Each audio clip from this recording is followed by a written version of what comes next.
ఎత్తైన కొండలు, మీదికెళ్ళి దుంకే జలపాతాలు, పచ్చటి మైదానాలు, గుళ్ళు గోపురాలు ఉన్న కాడ లోకలోళ్ళు ఏం కోరుకుంటారులా?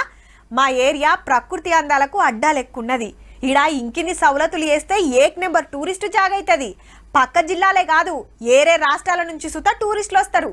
అప్పుడు మా ఊరు ఇంకింత డెవలప్ అవుతుంది, మా పోరలకు ఇంత పని దొరుకుతుంది అని ప్రచారం చేస్తారు ఎవ్వలైనా. కానీ గాడేమైతుందో చూడుర్రీ.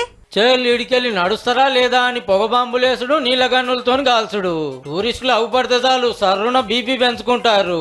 స్పెయిన్, పోర్చుగల్, ఇటలీ దేశాల్లో జోరున్నాయి నిరసనలు.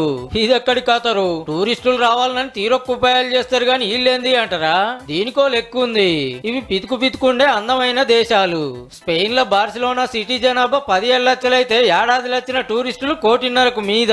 గింతగనం వస్తిగా లోకల్ పబ్లిక్ పరిస్థితి ఎట్లుంటది? ఉండటానికి కిరాయిన్లు, తినటానికి హోటళ్ల తిండి, తిరగటానికి బస్సులు, రైళ్లు, చూస్తానికి సినిమా టాకీస్లు, ఎంజాయ్ చేస్తానికి బీచ్లు ఎవ్వి చాలతలేవట. ఏరే దేశాలకు వెళ్ళి వచ్చిన వాళ్ళు ఎంత అంత ఖర్చు పెడతారు కాబట్టి సరుకు సౌదల రేట్లు గిన పిటాన పిరమై అట్లా కొంత తిప్పలైతుందట. మళ్ళా మంది ఎక్కువైతే నీళ్లు ఖరావు, గాలి ఖరావు. కంట్రోల్ చేస్తానికి బీచ్ల పొంట, రాత్రిపూట బార్లల్లో మందు దొరకకుండా చేసినా మనోళ్ళైతే ఆగుతలేరట. అందుకే మా దేశానికి రావద్దు, మమ్మల్ని నాగం చేయొద్దని లడా ఎత్తుకున్నారు 2-3 దేశాల్లో. గిట్లా గెదుముతుంటే ఎందుకు పోతారు? సప్పుడు గంట మా తెలంగాణకు రారి, చూడాల్సినవి, తిరగాల్సినవి, తినాల్సినవి ఎన్నో ఉన్నాయి. కావాలంటే మీ దేశాలకు వెళ్ళి మొన్న వచ్చిన అందగత్తలను అడుగురు ఎట్లా ఫిదా అయినరో.